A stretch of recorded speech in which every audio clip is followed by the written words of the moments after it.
Il n'est pas surprenant que les États-Unis se retirent de l'accord sur le nucléaire iranien, mais Washington active à nouveau toutes les sanctions antérieures et met en garde l'Iran contre toute tentative de relancer ses activités nucléaires. Nous allons instituer le plus haut niveau de sanctions économiques. Toute nation qui aide l'Iran dans sa quête d'armes nucléaires pourrait également être fortement sanctionnée par les États-Unis. Les responsables de la Maison-Blanche disent que les États-Unis imposent immédiatement les sanctions, ciblent les secteurs critiques de l'économie iranienne tels que l'énergie, la pétrochimie et la finance. Les entreprises auront jusqu'à 180 jours pour mettre fin à leurs relations commerciales avec l'Iran. L'échec de ralentir de telles activités risque d'avoir de graves conséquences. La décision américaine rendra très difficile le maintien des liens commerciaux avec l'Iran pour les pays européens désireux de maintenir l'accord nucléaire. Dans les prochains jours, l'Union européenne, la Russie et la Chine discuteront avec l'Iran.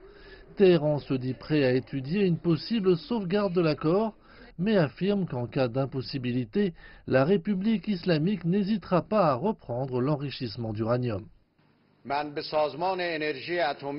J'ai ordonné à l'organisation iranienne de l'énergie atomique d'être prête à agir si nécessaire, de sorte que, si nécessaire, nous puissions commencer notre enrichissement industriel sans aucune limitation.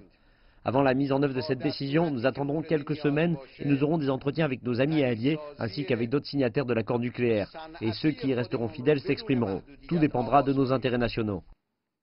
En attendant, dévoilant une nouvelle politique de pression controversée sur l'Iran, les États-Unis affirment que Téhéran, je cite, ne doit jamais acquérir, fin de citation, d'armement nucléaire. La Maison-Blanche exige également que l'Iran cesse le développement de missiles balistiques et son soutien aux groupes terroristes dans la région. Près de 3 ans, toutes les puissances mondiales, à l'exception des États-Unis, ont déclaré que l'accord conclu avec l'Iran fonctionnait et que Téhéran remplissait ses obligations. Maintenant, tout est remis en question. À l'heure actuelle, connaître ce qui sera capable de satisfaire Washington en ce qui concerne l'Iran est une question à laquelle même la diplomatie ne pourra peut-être pas répondre.